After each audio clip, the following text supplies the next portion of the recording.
भारत हर साल सुपारी को बेचकर $1 बिलियन की कमाई करता है और भारत हर साल पूरी दुनिया में 60% से भी ज्यादा सुपारी का उत्पादन करता है। लेकिन क्या आप जानते हैं कि सुपारी कैसे बनती है? तो चलिए जानते हैं सुपारी बनने के पूरे प्रोसेस के बारे में। दोस्तों, भारत में सुपारी की खेती कर्नाटक, केरल, असम, मेघालय और तमिलनाडु जैसे शहरों के ठंडे इलाकों में की जाती है।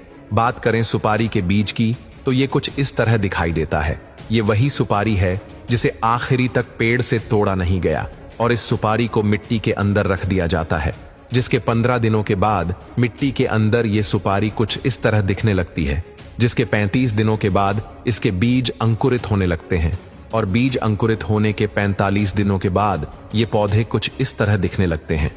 जानकारी के लिए बता दें कि ऐसे एक नहीं बल्कि कई सारे पौधे तैयार किए जाते हैं, जिसके बाद गड्ढा करके इन सारे पौधों की रोपाई की जाती है।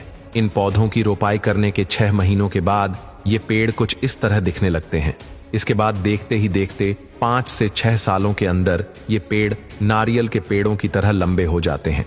इसके बाद दिसंबर से फरवरी माह के बीच इनके पेड़ों में फल आना शुरू हो जाते हैं।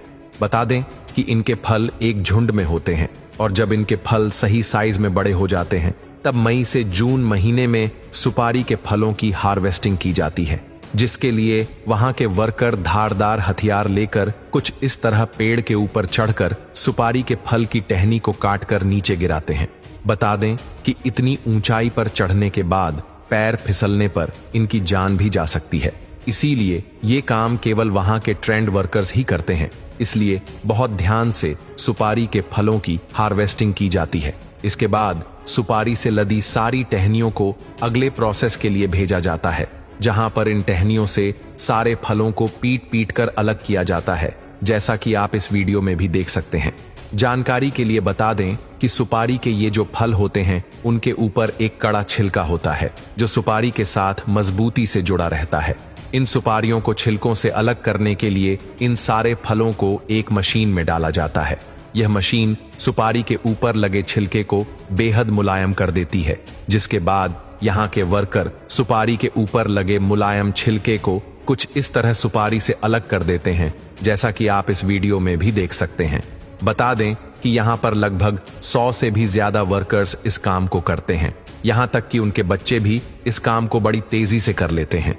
लेकिन अभी इन फलों से निकाली गई सुपारी का स्वाद बहुत ज्यादा कड़वा होता है। इसीलिए अब इन सुपारियों के कड़वेपन को दूर करने के लिए सारी सुपारियों को एक बड़े से भट्ठी में कत्थे के पानी में डाला जाता है। इसके बाद इन सारी सुपारियों को तवे की मदद से कत्थे के पानी के साथ मिक्स किया जाता है और यह प्रोसेस लगभग 30 मिनट तक चलता रहता है।